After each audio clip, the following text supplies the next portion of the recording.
มึงอย่ามาหัวแล้วมึงเด็ก200,000มึงเสียง บอกแป๊บยังไม่ได้ออก200,000เด้อเป็นพยาน 3เอา4-5เอา150,000มันยืนอยู่เด้อนี่เด้อ150,000 เอาเงินที่ต้องนี่สัน เอาแล้วกูคอยสิให้ เอาไอ้สักยังบ่ทันได้มา ตกลงถือว่าจะไหนเนี่ย กูยังบ่ฮู้ผัวกูสิมาบ่ดิวัน เก็บไปเป็นผู้หนึ่งเท่าไหร่200,000 เอาแบบคือ150,000 เนี่ยไปซื้อผักมาเบิดตั้ง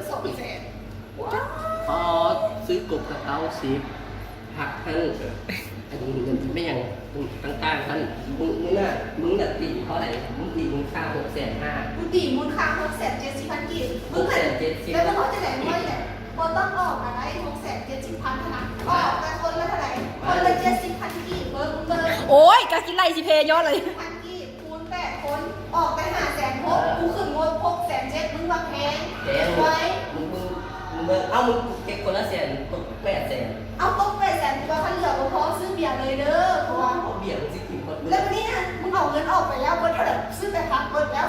200,000เป็นยังบ่หันได้จากตัว ไปสวนแปลวเป็ดมึงแนมไหน